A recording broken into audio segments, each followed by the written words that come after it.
So this is day 2 of our European Sojourn tour with Viking, and on day 2 we took the pre-extension before our cruise. It's called the Bucharest Transylvania extension, and we're starting off leaving our hotel, which is the JW Marriott Grand Hotel in Bucharest, and we are driving on our bus, and you see the buses here, and that will take us up to Peles Castle, which is located in the little town of Sinaia. We're going to stop for lunch in Sinaia after touring the castle, and then we will head on to Brasov for the afternoon and evening. So the drive to Sinaia on the bus, or I should say Peles Castle, is approximately 2 hours long. The good news is they stop at a shopping mall about an hour into the trip, and the reason for that is to take a restroom break, but also to go to one of these currency exchange places. They do not take the euro in Romania, so a number of us exchange some of our euros or American dollars, Canadian dollars, into lei. The exchange rate for the euro, I think, is 5 lei per euro, and for the Canadian dollar was 3.3. I think it was very similar for the US dollar. I think it was around 5.5 lei to the US dollar. The town of Sinaia and Peles Castle are located in the Carpathian Mountains, so you've left some level ground with great farmland on the way from Bucharest, and you proceed up into the mountains. So it's a little bit cooler here than it is in Bucharest. I think Bucharest, we started off with about 25 degrees C, but it was only 20 degrees C in Sinaia, and at Peles Castle. A little bit overcast today, so it was actually quite comfortable. Really enjoyed the ride. The scenery was great, and our Viking tour guide was commentary all the way along, telling us about the history of the area, talking about communist rule and how they transitioned into a democracy, the fact that they're a NATO country. So quite knowledgeable, very pleased with the quality of the guide so far. And then the drive into Sinaia was quite entertaining. The roads, as you can see, are actually quite narrow, so the bus driver really needs some expertise to navigate around these corners and make it to the castle.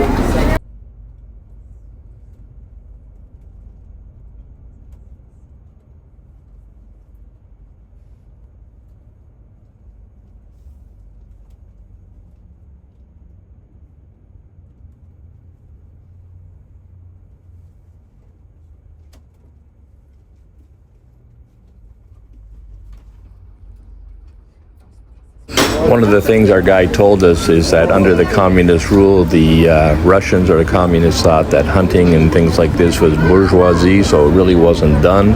So they have one of the largest population of natural animals in the wild here, and a lot of their forests are still virgin. They have some hunting, but most of it's restricted. They have a fairly large population of brown bears. He said 6,000 in the country currently, and they only allow permits to hunt about 200 each year. They have deer and elk and boar and a few other wild animals as well. So probably not as nearly as much as we have in Canada and the USA, but for Europe it's, I guess, quite extraordinary. Really picturesque areas in the mountains, the towns, and even the farmlands on our way here to Peles Castle in the town of Sinaia.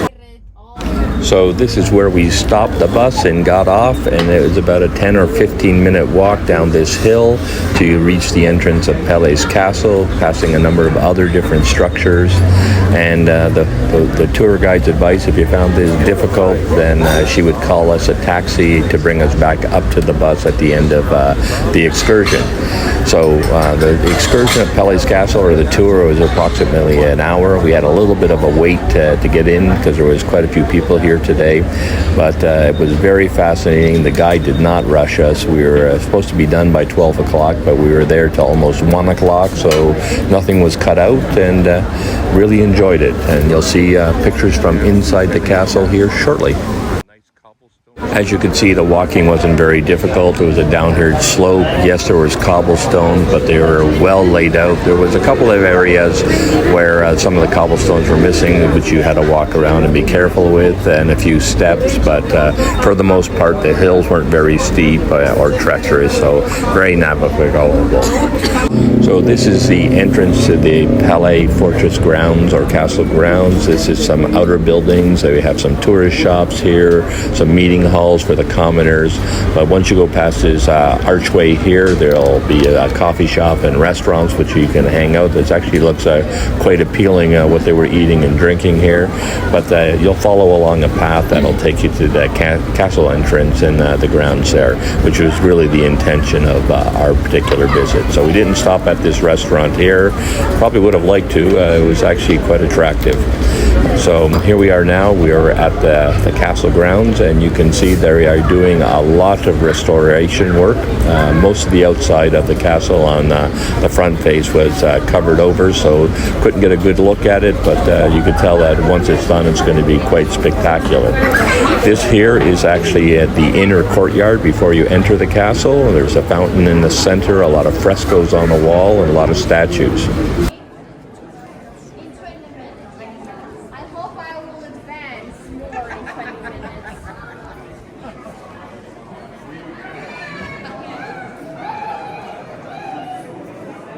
So the castle grounds are very interesting, and one thing is interesting about this particular castle, it was built by King Carl, I believe started in about the 1880s, and they did some upgrades in the early 1900s, and I believe its final restoration was in 1914. And the interesting thing is that this particular king used his own money to build this castle, so nothing came out of the public coffers, which is fantastic. The other interesting thing was that there was 4 kings who owned the castle, 4 kings in Romania. But after the Second World War, when Russia took over Romania as a satellite country and communism moved in, the castle was removed from the kings. They were basically, I think, removed out of the country, and the communists handled or had control of the castle. The good news is after Russia fell, and Romania returned to being a democracy and now part of NATO, the king's daughter, the last king's daughter, I think her name was Margaret, or is Margaret still alive? She retained or was able to get back the ownership of the castle, so now she does use it from time to time, certain aspects of it. She owns the ground and the building, but the interior artifacts are actually the property of the state. Beautiful fountain here. Unfortunately, they had to put a cover on the top. The one that was forced out of the castle by the communist King Michael. So he's the last. But the one who ordered the construction of the castle is the guy behind you. Oh, okay. His grand uncle, because Carol. It's spelled like Carol in English. So we're now on the inside of the castle. So one of the things we learned was that King Carl was actually brought to Romania from Germany. He was a prince in Germany, and they asked him, and I guess it was common at the time, to become the king of Romania. And he visited this area, and I believe this is part of Transylvania, fell in love with it, and decided to build his summer residence, this castle here. So the majority of the castle has a German feel. So this section with all the wood paneling and so forth really has that German sense of construction and sensibility to it, although other parts of the castle, which you'll see shortly, has some Italian influence and some Ottoman Empire influences as well.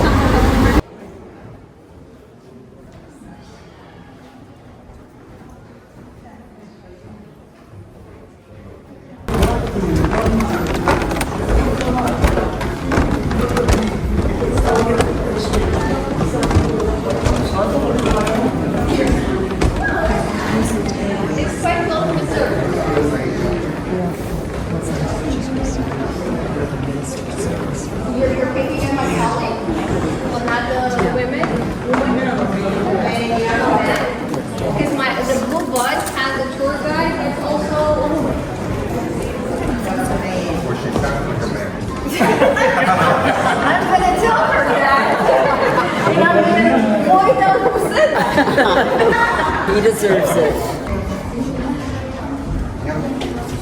Hai să fac aici o poză.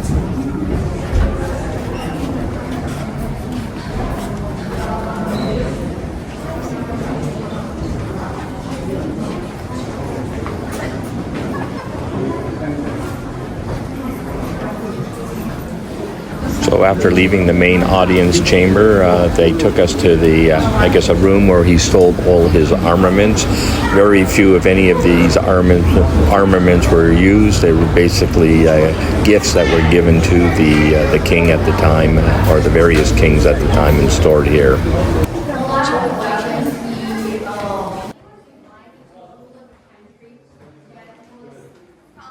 So our tour guide told us that not a lot of the castle construction has anything to have any influence of Romanian architecture. It's rather a variety of different influences from the rest of Europe.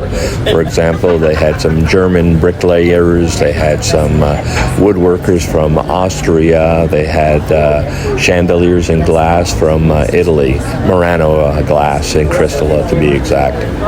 All I can tell you is I've never seen so much ornate wood paneling in my entire life. Very ornate, very attractive, and really well done. Although what the president failed to understand is that he had his own money.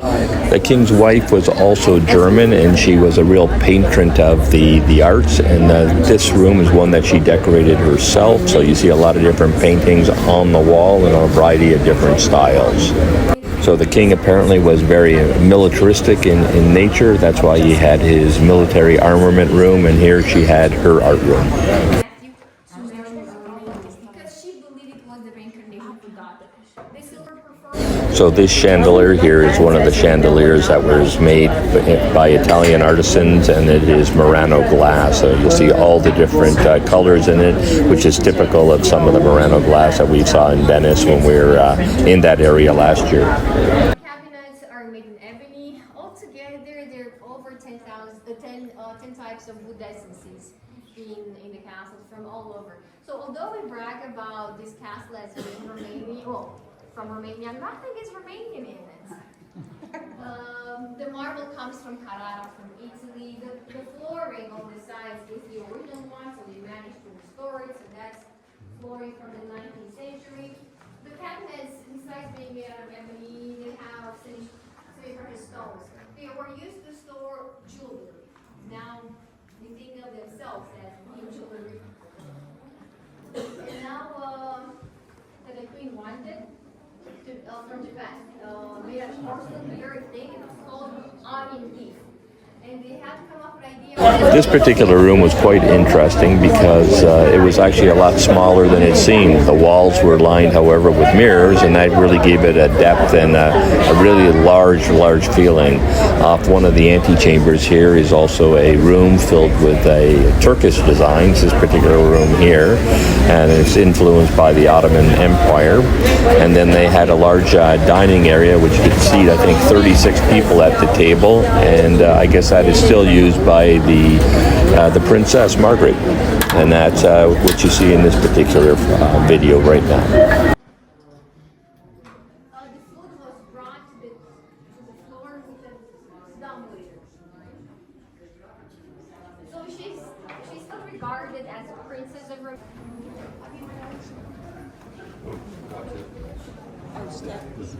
So we're now going to leave the castle itself, and we're going to do a short tour of the castle grounds before heading back to our bus and into Sinaia for lunch.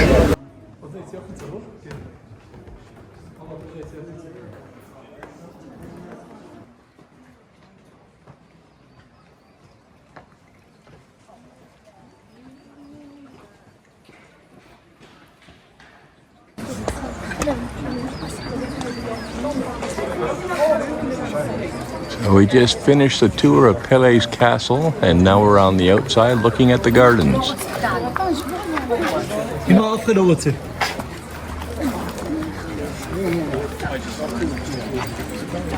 this, for the rest of the day, I'm guessing.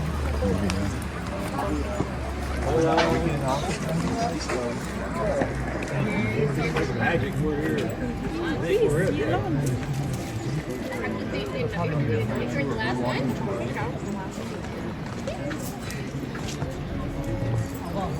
No, I'm gonna go and take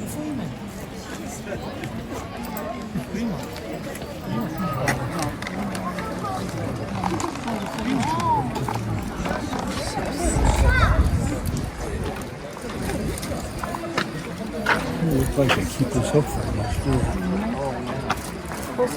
Ești mai bun, ești mai bun. E, ca și cum ai. Dar eu să-mi uităm după dede. Dacă n-ai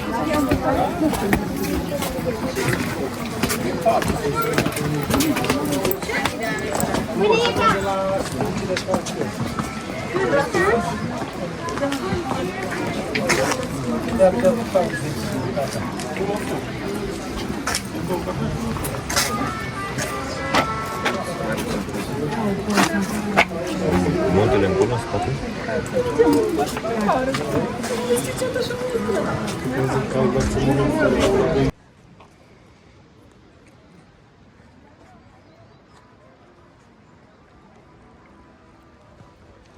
So now we're heading back to our bus, and this is the outside of the restaurant or bar area that we passed through earlier. I love the architecture and the walls. It's just a fascinating place. I wish we had a little more time that we could have actually sat out here and had a drink rather than go into Sinaia right away. But having the opportunity to pass through it was actually a pleasure. It was actually quite a beautiful setting, and I think a lot of the other tourists were really enjoying themselves here.